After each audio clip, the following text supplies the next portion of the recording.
Pananagutin ni Pangulong Ferdinand R. Marcos Jr. ang mga nanggulo sa dapat sana'y mapayapang kilos protesta laban sa korupsyon.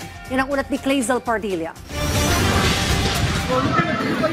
Pagsunog sa isang trailer truck, pambabato ng boteng may apoy, pananakit sa mga otoridad at pagsira sa mga establishmento. Ilan lamang yan sa mga karahasan na sumiklab sa harap ng mapayapa sanang anti-corruption protest na ginawa kahapon.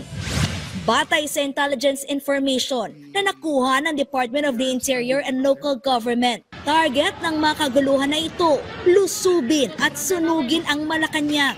The capacity to burn the palace is very difficult, but the intent was there.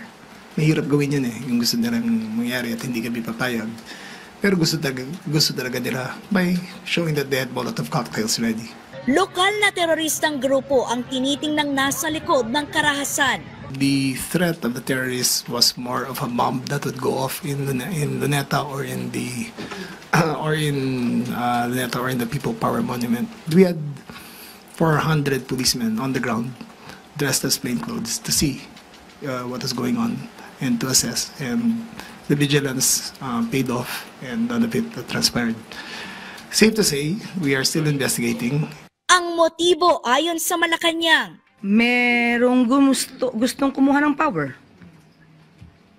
Yun lang. At gustong sirain ang magandang nagagawa ng Pangulo at sirain ang Pangulo sa mata ng ibang tao. Mananagot ang lahat.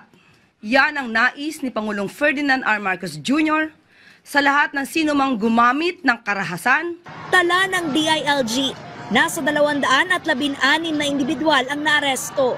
Nasa kustudiya sila ng pulis, habang nasa pangangalaga ng Manila Social Welfare and Development ang mga menor de edad. Kasong sedition at arson ang posibleng harapin ng mapatutunayang sangkot sa gulo. Inciting to sedition naman ang kasong pinatitingnan ng Malacanang na posibleng isampa sa negosyante at dating Ilocos Sur Governor Chavez Singson na ayon sa palasyo ay nanghikayat umano ng revolusyon. Kay Secretary John Vic Rimulya, kay Acting PNP Chief General Natartes Jr. and of course the DOJ na busisiin mismo ang mga sinabi ni Mr. Chavez Singson.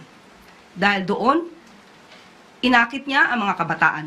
Iniyahan ito na huwag pumasok sa eskwelahan at habang hindi bumababa ang mga taong gusto nilang pababain. Clazel Pardilla para sa Pambansang TV sa Bagong Pilipinas.